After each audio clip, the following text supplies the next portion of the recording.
Hi guys, my name is Kiddy and you're listening to What's Good. And if you're tuning in to my YouTube channel, welcome back to my channel Kid Unite. Okay, hari ni kita nak bawa pasal mistik. Mistik di mana? Di Pulau Ubin. Okay, so let's go.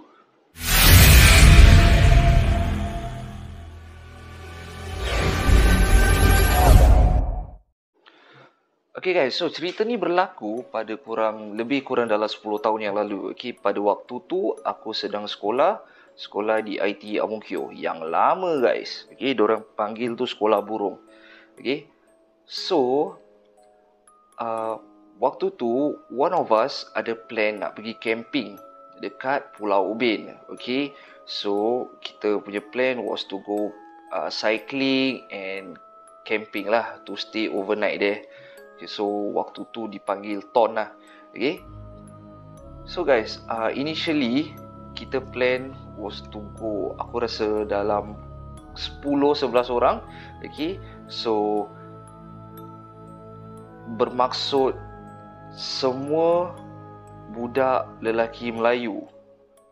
Tetapi guys, pada waktunya, okay, bila sampai pada waktunya, yang datang hanyalah 5 orang. Okay, so kita 5 orang pun proceed pergi ke Pulau Ubin. Okay, so pada siapa yang tak pernah pergi Pulau Ubin ataupun okay, personally aku dah lama tak pergi Pulau Ubin sejak COVID ni. Okay, so dulu bila aku ingat, okay, bila kita nak pergi ke Pulau Ubin, bila sampai kat terminal tu, okay, kita kena tunggu 12 orang dalam bot. Okay, so 12 orang, satu kepala hanyalah $2.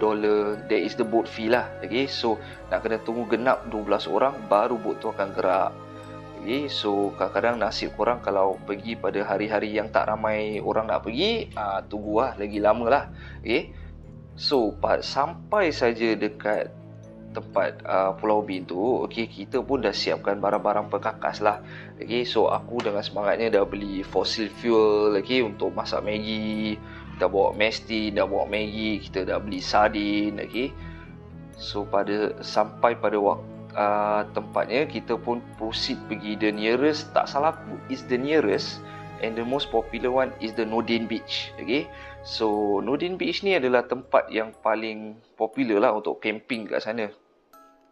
Okay, so kita tak nak pergi jauh-jauh, so kita sampai saja di sana, kita sewa basikal, lepas tu we make our way there. Okay, so tak salah aku pada waktu tu, bila kita sampai tu, cuma ada dalam 2 tent aja. Okay, termasuk kita yang nak pacak khemah termasuk kita adalah 3 lah.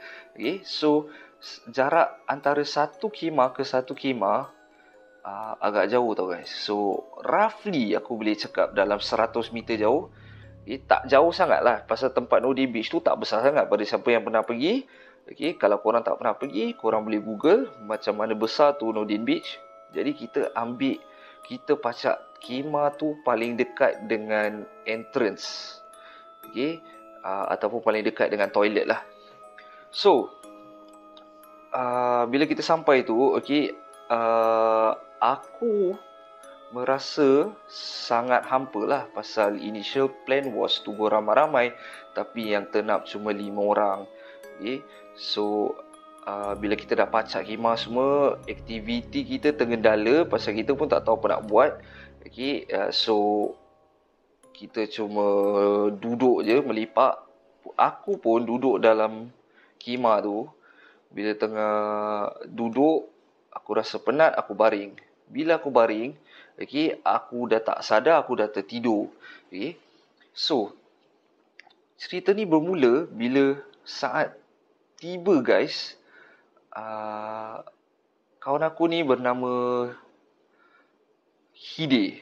Okay, Hide ni tiba-tiba masuk dalam tentage aku. Okay, kejutkan aku. Okay, dia betul-betul kejut aku dalam keadaan takut lah. Okay, so aku tahu yang diorang tengah lepak luar khemah, tapi dia masuk, dia mengejutkan aku dengan cara yang kuat. Kid, bangun. Okay, aku pun bangun. Okay, bila aku bangun ni, aku tanya yang lain, asal apa cerita? Okay, diorang cakap Tak ada, kita tengah duduk sini.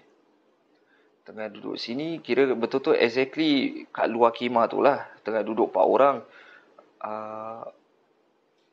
Makin lama makin kuat dia ganggu. Cakap gangguan apa Terus cakap tak ada. Mula-mula kita rasa macam ada buah jatuh. Okay? Pasal kita duduk ni, kita khemah ni, dekat kiri dan kanan ni ada pokok lah guys. Pokok ni tak adalah lebat sangat. Okay? Pokok dia jarang-jarang. Cuma buah tu aku tak tahu buah apa. Okay? It's macam seeds lah. Okay, so bila dia dah cakap gitu, aku pun cakap, tak ada apa-apa lah. Mungkin ada binatang lah, macam squirrel ke apa kan, dah panjat. Lepas tu dia dah makan, dia campak lah. Okay? So, exactly atas kita ni adalah open air. So, di sebelah kanan dan sebelah kiri adalah pokok. Dan kita kat tengah-tengah ni, bila kita tengok atas, there's no pokok guys. Jadi, korang kena imagine benda ni. Kita duduk betul-betul dekat open space.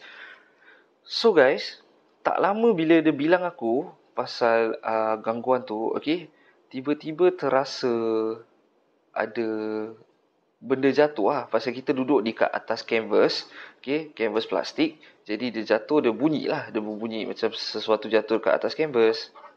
Okay, dia bunyi. Jadi makin lama makin aku duduk situ, makin rapat tau. Dia cuba aim serapat yang boleh dekat kita. Okay. Tapi tak ada satu seed pun yang terkena. So, dia betul-betul kena sipi-sipi dekat sebelah kaki, okay, ataupun dekat belakang. Tapi none of it hit us. Okay. Makin lama, makin dekat, makin lama, makin banyak guys. Okay, makin banyak. So, I decided what I have to do is, okay, what I did was, okay, aku berdiri. Lepas tu, aku tengok pokok, okay, kanan dan kiri, tak nampak apa-apa. Okay, bila tak nampak apa tu, aku cuma niat je lah, cakap seandainya kalau kau ada di sini, okay, kita tak kacau kau, aku harap kau jangan kacau kita lah. Jadi, kita pun teruskan untuk masak Maggi, okay, kita cari kayu api, okay. Tak adalah besar sangat pasal kita ada that fossil fuel, jadi dia boleh menanggung api. So, kita nak kena korek tanah, letak tu fossil fuel, bakar, letak kayu-kayu sikit, dah jadi lah api. Okay, benda tu tak susah pun guys. Pasal the assist, kita ada the source of it lah. Senang cakap. Okay. So, bila kita dah makan semua, dah habis, okay, dah makin malam, makin tak ada orang. So, yang tinggal hanyalah kita, satu tent tu. Okay, kita 5 orang dengan kira dalam satu grup tu 5 orang je lah yang tinggal. Jadi guys, satu antara kita ni cakap, aku nak terkencing lah. Okay. Toilet dia pun dah gelap guys. Okay. Toilet dah gelap. Walaupun kita duduk berdekatan dengan toilet, tapi toilet tu gelap. So, toilet dia, kalau aku ingat dengan betul, dia adalah motion sensor. So, bila kau masuk, baru lampu tu buka lah. Kalau kau tak masuk, tak ada pergerakan, kira lampu tu akan shut off lah. It's a saving energy punya benda lah. Okay. So, kita nampak dekat opposite toilet tu ada satu building kecil. Okay. And it's handicap toilet. Jadi, okay, bila kita pandang pada handicap toilet tu, aku nak katakan hari tu angin tak adalah kencang sangat sampai nak hujan. Cuma pada situasi tersebut, pasal kita berada di tepi laut kan, jadi angin dia mungkin kuat daripada biasa lah. Okay. Aku nampak pintu handicap tu buka dan tutup, terbuka tertutup. Okay. Bila dia buka tutup, kita pun tak fikir apa-apa lah. Aku cakap, memang kalau kau nak pergi toilet, pergi je lah. Dia cakap, kita kat sini baru tu kan dia jauh. So, toilet dengan kita taklah jauh guys, dalam 50 meters away. Okay.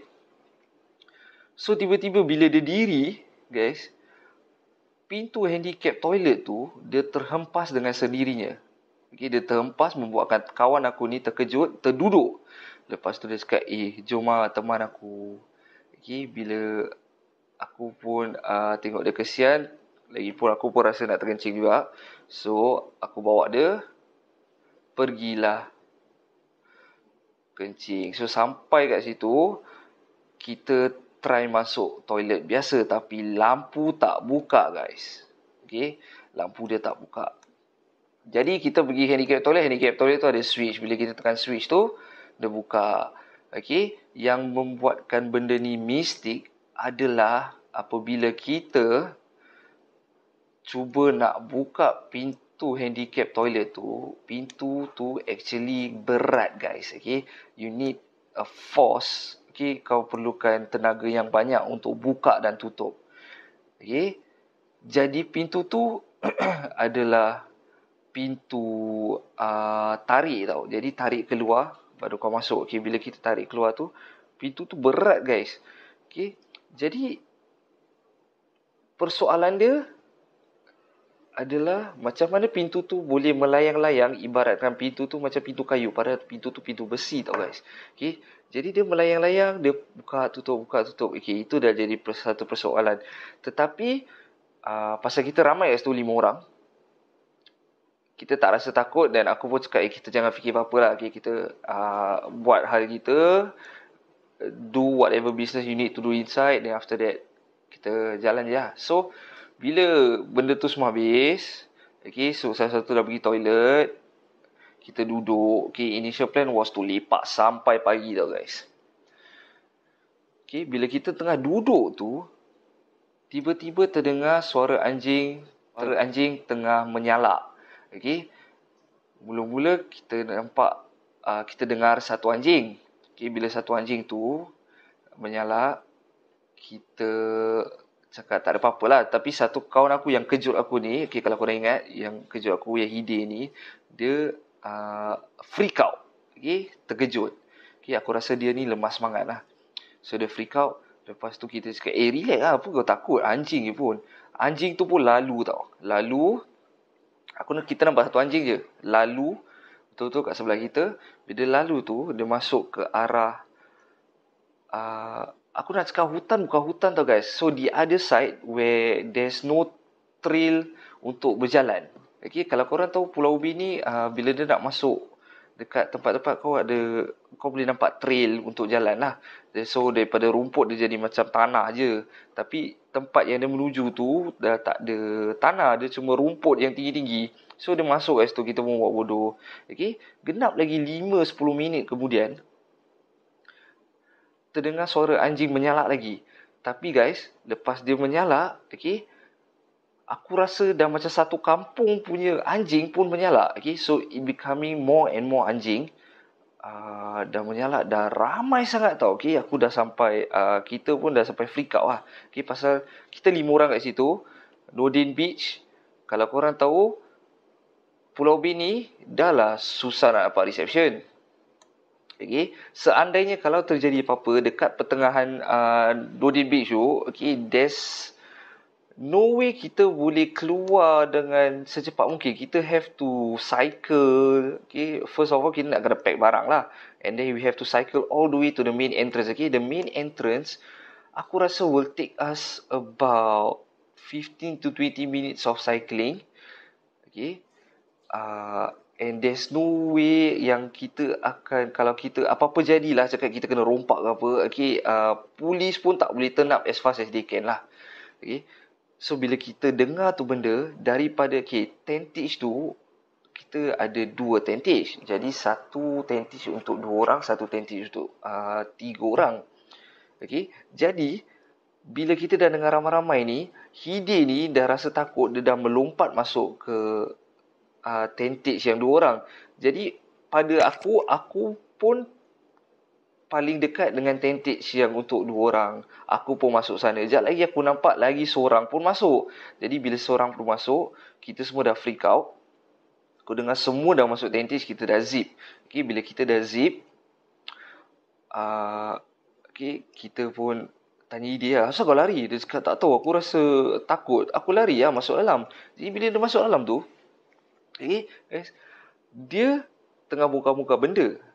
Tapi yang dia keluarkan adalah pisau, guys. Okay, pisau dia pisau yang bawa pergi hutan lah.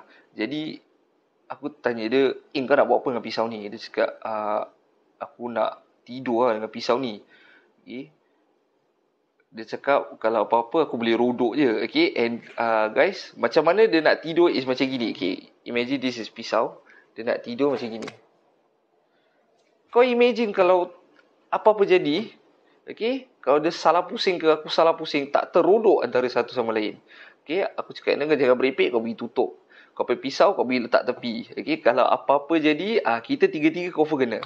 Okay, apa-apa jadi tu macam, tak adalah kita fikir pasal benda mistik sangat. Cuma apa-apa jadi is, kalau anjing tu datang ke, anjing gigit ke, okay, benda-benda yang very logical lah. So guys, bila kita tengah berbual tu, okay, anjing satu kampung punya anjing tu masih tengah menyalak. Okay, bila kita diam, kita cakap, okay, we tried our best to sleep lah. Okay, so bila kita cuba sedaya upaya untuk tidur tu, tiba-tiba guys, untuk aku, okay, kita dengar ada orang jalan dekat luar tent and there's shadows moving. Okay, shadows moving dekat luar tent. Jadi mindset aku, okay, aku nampak satu shadows yang moving. Jadi mindset aku, okay, mungkin satu anjing. Okay, satu anjing. Tapi yang membuat kita ramai-ramai takut ni, pasal bila kita dengar anjing tu ramai-ramai, aku takut ramai-ramai yang datang. Pasal kat luar kita tinggalkan bekas Maggi, okay, tinggalkan bekas-bekas makanan lah. Okay. Yang buat kita takut tu adalah bila dia we are surrounded by all these animals and kita tak boleh lari. Okay. So to our surprise, satu je anjing jalan balik. Lepas dia jalan balik, kita dengar bayi menangis guys. Okay. Tiba-tiba ada baby menangis. That's when I decided to close my eyes as hard as I can. Okay. And aku rasa all of us did it. Lepas tu aku fell asleep. But before I fell asleep, okay, yang Hidi ni dengan tiba-tiba dia bila dia dengar untuk aku adalah bayi menangis. Untuk dia cakap, guys, ada kucing asyik kat luar. Okay.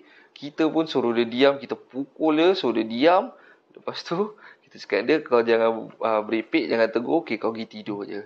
Okay. So itu adalah pengalaman pertama aku di Ubin bersama budak-budak sekolah. Okay. So cerita kedua masih lagi di Pulau Ubin, tempat yang sama, Nordin Beach. Okay. Tapi cerita ni adalah cerita yang pendek. Okay, so cerita kedua ni bukan dengan budak-budak sekolah, tapi budak-budak kira childhood friends lah. Okay, aku rasa ramai dalam 10 orang. Aku masih ada 5 ke 10 orang lah. Aku dah tak ingat exactly how many of it. Okay, aku akan letak gambar. Okay, so cerita ni is pasal kita ramai. Benda ni tak jadi menakutkan. Tapi pada waktu kita sampai je, bila aku nak set tentage tu, kita nak siapkan khemah. Okay, tiba-tiba one of us terpegun. Lepas tu dia cakap, sialah besar siapa burung ni. Okay, dia cakap gitu, besar siapa burung ni. Bila ramai-ramai pusing, kita tengok mana burung dia. Lepas tu dia pusing, dia bila dia cakap besar siapa burung ni, dia tengah pandang kita. Okay, the burung is actually behind him. Tapi bila dia pusing, burung tu pun hilang. Okay, dia pun cakap, aku rasa dah terbang lah. Tapi serius, besar gila dekat atas railing. So dia kira cakap, okay, tak ada apa-apa lah. Memang itu adalah satu pulau yang mungkin burung-burung dia besar, kita tak pernah nampak lah dekat city ni. Jadi aku pun buat bodoh.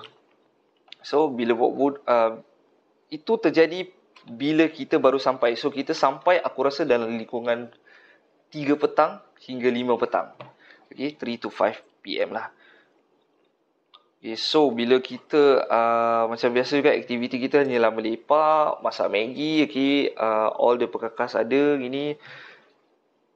So guys, cerita ni terjadi bila satu daripada antara kawan aku nak beli something. If I'm not wrong, beli bateri ke beli apa. Okay, aku tahu kita nak kena beli benda. And benda tu penting bagi dia. Kalau tak silap aku pada waktu tu, if I'm not wrong and I remember correctly, is dia nak top up handphone. Okay, dia pakai prepaid, dia nak top up handphone. Okay, kalau aku tak silap.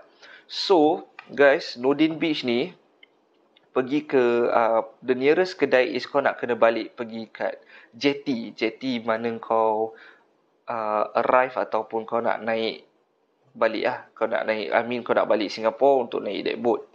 Okay, so bila daripada Nordin Beach ni kau nak pergi balik jetty ni, macam aku cakap, cycle takes about 15 to 20 minutes. Okay, about there lah. Aku dah tak ingat lagi pasal cerita ni dah lama sangat. So dia punya range of the distance pun aku dah tak ingat. Cuma aku tahu bila kita nak pergi, kita akan cycle naik tau guys. Okay, kau akan cycle naik. Tapi bila korang nak balik pergi ke jetty daripada Nordin Beach ni, kau akan turun bukit. Okay, bila turun bukit tu adalah benda yang paling senang dan best lah, pasal laju ke. Okay, so cerita ni berlaku pada pukul 8 lebih. Okay, and to my surprise, back then pukul 8 lebih Pulau Ubin dah gelap sangat tau guys. Okay, gelap tahap untuk aku aku tak pernah jumpa perjalanan gelap itu. Pasal gelap dia is surrounding korang adalah hutan. Jadi gelap dia, kau akan susah untuk naik basikal. Pasal aku bawa torchlight yang seterang-terang tidak pun, dia hanya menyala pada maksimum bawa 5 meters from you, 5 to 10 meters from you. Jadi korang boleh nampak kat depan je. Okay, kalau tak ada cahaya bulan pun korang susah nak nampak. Okay, dengan torchlight dah susah, cahaya bulan kalau tak ada pun lagi susah. Okay, so guys, benda ni is bila aku tengah turun. Okay, kita 3 orang pergi kedai lah. Aku, kawan aku Fir, dengan lagi satu aku tak ingat. Okay, mungkin Hasif, mungkin bukan. Okay, so pada waktu kita nak turun tu guys, okay, daripada jauh, macam aku cakap, kita ada torchlight. Aku bawa torchlight yang terang. Okay,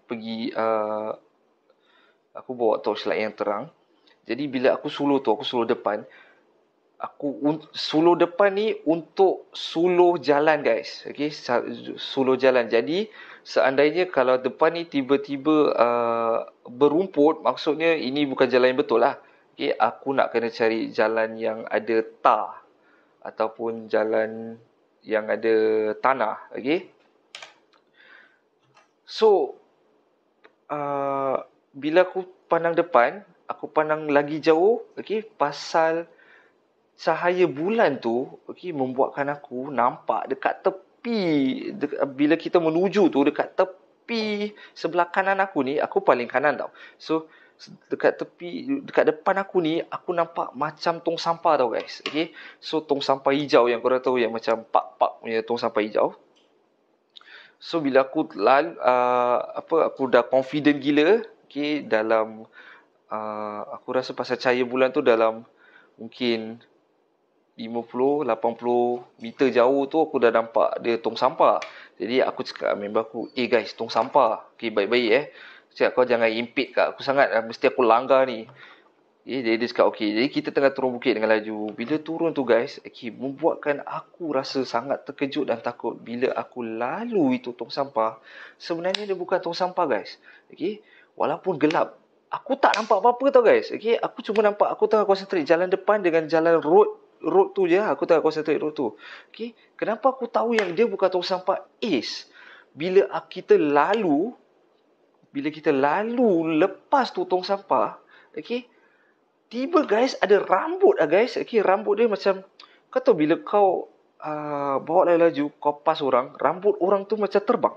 Okay, dia macam terbang ke hadapan aku lah. Aku macam, ya Allah, apa siapa tu? Okay, baru aku tahu benda tu bukan tong sampah guys. Bila aku confident, aku dah nampak rambut tu, aku lepaskan jauh sikit, baru aku pusing. Okay, tong sampah yang aku nampak tu tak wujud pun. Dia tak ada apa-apa pun kat situ. So guys, okay, itu adalah bukan tong sampah, tapi dia adalah makhluk.